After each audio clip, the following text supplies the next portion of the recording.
मधुबन के बाबा, मधुबन के बाबा मुरली वाले, आपका क्या कहना, आपका क्या कहना। ओम शांति। आज 8 अक्टूबर 2021 के साकार मधुर महावाक्य हैं।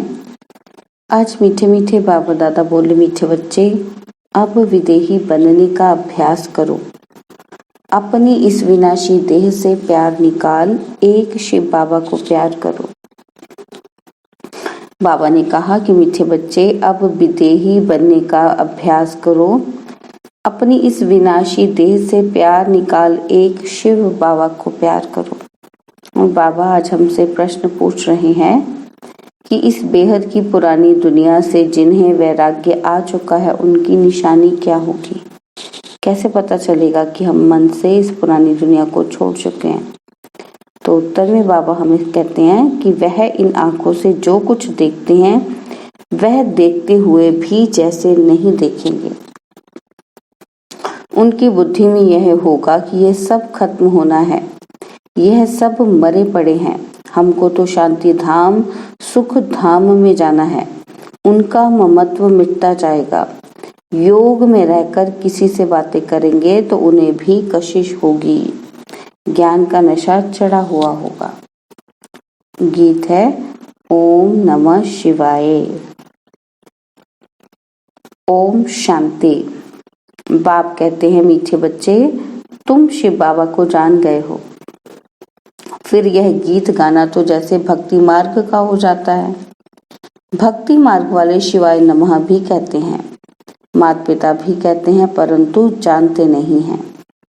शिव बाबा से स्वर्ग का वर्षा मिलना चाहिए। तुम बच्चों को तो बाप मिला है, उनसे वर्षा मिल रहा है, इसलिए बाप को याद करते हो। तुमको शिव बाबा मिला है, दुनिया को नहीं मिला है। जिनको मिला है वह भी अच्छी रीति चल नहीं सकते। बाबा के डायरेक्शन बड़े मीठे हैं। आत्म अभिमानी भव, देही अभिमानी भव। बात ही आत्माओं से करते हैं। देही अभिमानी बाप देही अभिमानी बच्चों से बात करते हैं। वह तो एक ही है, सो तो मधुबन में तुम बच्चों के साथ बैठा है। तुम बच्चे जानते हो कि बरोबर बाप आए ही हैं पढ़ाने। तो बाबा कहते ये पढ़ाई सिवाय शिव बाबा के कोई पढ़ा न सके, न ब्रह्मा न विष्णु। यह तो बाप ही आकर पतितों को पावन बनाते हैं, अमर कथा सुनाते हैं। सो भी यहाँ ही सुनाएंगे ना, अमरनाथ पर तो नहीं सुनाएंगे। यही अमर कथा सत्यनारायण की कथा है। बाप कहते हैं मैं तुमको सुनाता तो यहाँ ही हूँ, बाकी ये सब हैं भक्ति मार्ग के धक्के। सर्व का सदगति दाता राम एक निराकार ही है। वही पतित पावन, ज्ञान का सागर, शांति का सागर है। वह आता ही तब है जब विनाश का समय होता है। सारे जगत का गुरु तो एक परमपिता परमात्मा ही हो सकता है। वह निराकार है ना। देवताओं को भी मनुष्य कहा जाता है, परंतु वह दैवी गुणों वाले मनुष्य हैं, इसलिए उनको देवता कहा जाता है। तुमको अभी ज्ञान मिला है। ज्ञान मार्ग में अवस्था बड़ी मजबूत रखनी है। जितना हो सके बाप को याद करना है, विदेही बनना है। फिर देह से प्यार ही क्यों करें। बाबा तुमको कहते हैं शिव बाबा को याद करो, फिर इनके पास आओ। मनुष्य तो समझते हैं यह दादा से मिलने जाते हैं। बाबा कहते यह तो तुम ही जानते हो कि शिव बाबा को याद कर हम उनसे मिलते हैं। वहां तो है ही निराकारी आत्माएं बिंदी, बिंदी से तो मिल ना सकें, तो शिव बाबा से कैसे मिलेंगे। इसलिए यहाँ समझाया जाता है कि हे आत्माएं, अपने को आत्मा समझ बुद्धि में यह रखो कि हम शिव बाबा से मिलते हैं। यह तो बड़ा गुह्य राज है ना। कईयों को शिव बाबा की याद ही नहीं रहती। बाबा समझाते हैं कि हमेशा शिव बाबा को याद करो। शिव बाबा आपसे मिलने आते हैं, बस आपके बने हैं। शिव बाबा इसमें आकर ज्ञान सुनाते हैं। वह भी निराकार आत्मा है, तुम भी आत्मा हो। एक बाप ही है जो बच्चों को कहते हैं मामेकम याद करो। सुत बुद्धि से याद करना है। हम बाप के पास आए हैं, बाबा इस पतित शरीर में आए हैं और हम सामने आने से ही निश्चय कर देते हैं शिव बाबा हम आपके बने हैं। और मुरलियों में भी यही सुनते हो क्या कि मामेकम याद करो तो तुम्हारे विकर्म विनाश हो जाएंगे। तुम जानते हो ये वही पतित पावन बाप है, सच्चा सच्चा सतगुरु वह है। अब तुम पांडवों की है परमपिता परमात्मा से प्रीत बुद्धि, बाकी सभी की तो कोई ना कोई के साथ विपरीत बुद्धि है। शिव बाबा के जो बनते हैं उन्हों को तो खुशी का पारा जोर से चढ़ा रहना चाहिए। जितना समय नजदीक आता है उतनी खुशी होती है। हमारे अब 84 जन्म पूरे हुए, अब यह अंतिम जन्म है। हम जाते हैं अपने घर। यह सीढ़ी तो बहुत अच्छी है, इसमें क्लियर है, तो बच्चों को सारा दिन बुद्धि चलानी चाहिए। चित्र बनाने वालों को तो बहुत विचार सागर मंथन करना है। जो हेड्स हैं उनका ख्याल चलना चाहिए। तुम तो चैलेंज देते हो क्या कि सतयुगी श्रेष्ठाचारी दैवी राज्य में 9 लाख होंगे। कोई बोले इसका क्या प्रूफ है, कहो, यह तो समझ की बात है ना। सतयुग में झाड़ होगा ही छोटा, धर्म भी एक है तो जरूर मनुष्य भी थोड़े होंगे। सीढ़ी में सारी नॉलेज आ जाती है। जैसे ये कुंभकर्ण वाला चित्र है तो ये ऐसा बनाना चाहिए। बीके ज्ञान अमृत पिलाती हैं, वे विष मांगते हैं। बाबा मुरली में सब डायरेक्शन देते रहते हैं। हर एक चित्र की समझानी बड़ी अच्छी है। लक्ष्मी नारायण के चित्र पर बोलो यह भारत स्वर्ग था, एक धर्म था तो कितने मनुष्य होंगे। अब कितना बड़ा झाड़ हो गया है। अब विनाश होना है। पुरानी सृष्टि को बदलने वाला एक ही बाप है। बाबा कहते 4-5 चित्र है मुख्य, जिससे किसी को धक से तीर लग जाए। ड्रामा अनुसार दिन प्रतिदिन ज्ञान की पॉइंट्स गुह्य होती जाती हैं, तो चित्रों में भी चेंज होगी, बच्चों की बुद्धि में भी चेंज होती है। आगे यह थोड़ी समझते थे कि शिव बाबा एक बिंदी है। ऐसे थोड़ी कहें कि पहले ऐसा क्यों नहीं बताया। बाप कहते हैं सब बातें पहले थोड़ी बताई जाती हैं। बाप ज्ञान का सागर है तो ज्ञान देते ही रहेंगे, करेक्शन होती रहेगी। पहले से थोड़ी बता देंगे, फिर आर्टिफिशियल हो जाएगा। अचानक कोई इत्तेफाक आदि होते रहेंगे, फिर कहेंगे ड्रामा। ऐसे नहीं होना चाहिए ना। अब कहते फिर ऐसे नहीं कहना कि ये ऐसे नहीं होना चाहिए। मम्मा को तो पिछाड़ी तक रहना था, फिर मम्मा क्यों चली गई। बाबा कहते ड्रामा में जो हुआ सो राइट। बाबा ने भी कहा सो ड्रामा अनुसार कहा। ड्रामा में मेरा पार्ट ऐसा है। बाबा भी ड्रामा पर रख देते हैं। मनुष्य कहते हैं ईश्वर की भावी, लेकिन बाबा क्या कहते हैं ड्रामा की भावी। ईश्वर कहते हैं ड्रामा की भावी। ईश्वर ने बोला या इसने बोला ड्रामा में था। कोई उल्टा काम हुआ ड्रामा में था, फिर सुलटा हो जाएगा। चढ़ती कला जरूर है, चढ़ाई पर जाते हैं कब डगमग हो जाते हैं। यह सब माया के तूफान है। जब तक माया है विकल्प जरूर आएंगे। सतयुग में माया ही नहीं तो विकल्प की बात ही नहीं। सतयुग में कभी कर्म विकर्म नहीं होते, बाकी थोड़े रोज हैं, खुशी रहती है। यह हमारा अंतिम जन्म है।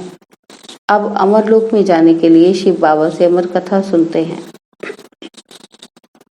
यह बातें तुम ही समझते हो, और वो लोग कहाँ कहाँ अमरनाथ पर जाकर धक्के खाते रहते हैं। यह नहीं समझते कि पार्वती को कथा किसने सुनाई। वहां तो शिव का चित्र दिखाते हैं। अच्छा शिव किसमें बैठा, शिव और शंकर दिखाते हैं। क्या शिव ने शंकर में बैठ कथा सुनाई। कुछ भी समझते नहीं है। भक्ति मार्ग वाले अभी तक तीर्थ करने जाते रहते हैं। कथा भी वास्तव में बड़ी नहीं है, असल में है मन मना भाव। बस बीज को याद करो, ड्रामा के चक्र को याद करो। जो ज्ञान बाबा के पास है वह ज्ञान हमारी आत्मा में भी है। वह भी ज्ञान सागर और हम आत्मा भी मास्टर ज्ञान सागर बनते हैं।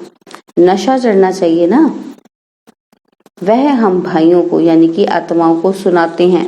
सुनाएंगे तो शरीर द्वारा ही, इसमें संशय नहीं लाना चाहिए। बाप को याद करते करते सारा ज्ञान बुद्धि में आ जाता है। बाप की याद से ही विकर्म विनाश होंगे, ममत्व मिटता जाएगा।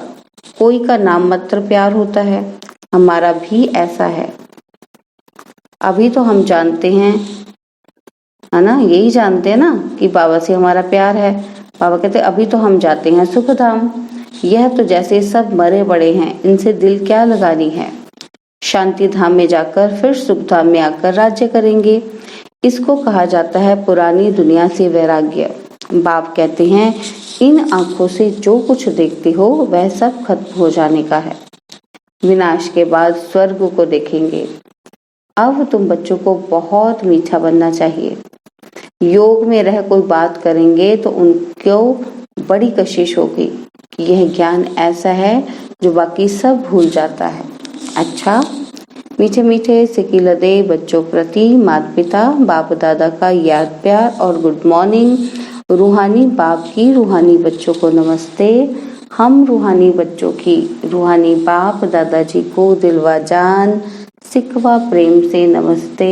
ओम शांति। प्यारे बाबा, मीठे बाबा, मेरे बाबा, शुक्रिया बाबा, शुक्रिया बाबा, शुक्रिया बाबा। धारणा के लिए मुख्य सार है। पहला पॉइंट है कि ज्ञान मार्ग में अपनी अवस्था बहुत मजबूत बनानी है, विदेही बनना है, एक बाप से ही सच्ची सच्ची प्रीत रखनी है। और सेकंड पॉइंट है कि ड्रामा की भावी पर अडोल रहना है। ड्रामा में जो हुआ सो राइट, कभी डगमग नहीं होना है, किसी भी बात में संशय नहीं लाना है। और बाबा ने आज हमें वरदान दिया है कि दाता बन हर सेकंड हर संकल्प में दान देने वाले उदार चित्त महादानी भव। आप दाता के बच्चे लेने वाले नहीं लेकिन देने वाले हो। हर सेकंड हर संकल्प में देना है। जब ऐसे दाता बन जाएंगे तब कहेंगे उदार चित्त महादानी। ऐसे महादानी बनने से महान शक्ति की प्राप्ति स्वतः होती है, लेकिन देने के लिए स्वयं का भंडारा भरपूर चाहिए। बाबा कहते जो लेना था वह सब कुछ ले लिया, अब बाकी रह गया देना। ठीक, तो बाबा कहते देते जाओ, देते जाओ, देने से और भी भंडारा भरता जाएगा। स्लोगन है हर सब्जेक्ट में फुल मार्क्स जमा करनी है तो गंभीरता का गुण धारण करो। बाबा ने कहा कि अगर हर सब्जेक्ट में मार्क्स फुल लेने हैं ना तो गंभीरता का गुण धारण करो। ओम शांति। तो आज मातेश्वरी जी हमें किन पॉइंट्स पर क्लैरिटी दे रही हैं। पहला पॉइंट है कि निराकार परमात्मा का रिजर्व तन ब्रह्मा तन है। देखें तो मामा कह रही हैं कि यह तो अपने को पूरा निश्चय है कि परमात्मा अपने साकार ब्रह्मा तन द्वारा आकर पढ़ा रहे हैं। तो मातेश्वरी जी कहते हैं कि इस पॉइंट पर बहुत जिज्ञासु प्रश्न पूछते हैं कि अमृत वेले समय निराकार परमात्मा जब अपने साकार तन में प्रवेश होते हैं तो उसी समय शरीर में क्या चेंज होती है। वो पूछते हैं क्या तुम उस समय बैठ उनको देखते हो कि कैसे परमात्मा आता है। तो ये जिज्ञासुओं के प्रश्न है। तो उसके उत्तर में क्या बता रहे हैं, तो जगदम्बा माँ कह रही हैं कि अब इस समय समझाया जाता है कि परमात्मा की प्रवेशता होने समय ऐसे नहीं कि उस शरीर के कोई नयन चयन बदली हो जाते हैं, नहीं, परंतु जब हम ध्यान में जाते हैं तब नयन चयन बदली हो जाता है। परंतु इस साकार ब्रह्मा का पार्ट ही गुप्त है। जब परमात्मा इसके तन में आता है तो कोई को भी पता नहीं चलता। उसका यह तन रिजर्व किया हुआ है, इसलिए सेकंड में आता है, सेकंड में जाता है।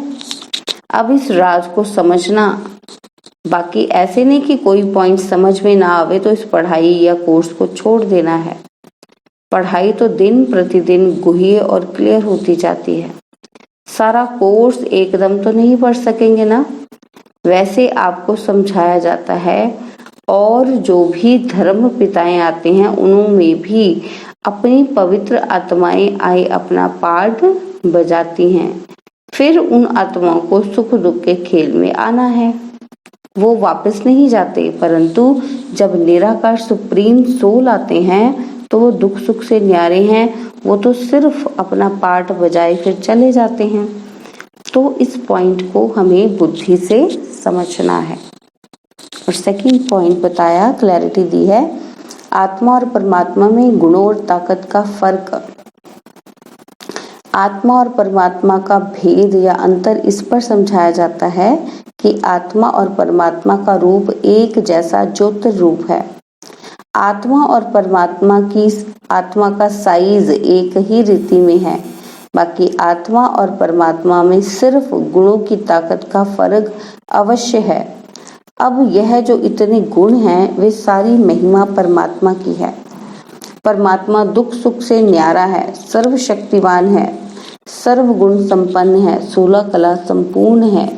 उनकी ही सारी शक्ति काम कर रही है।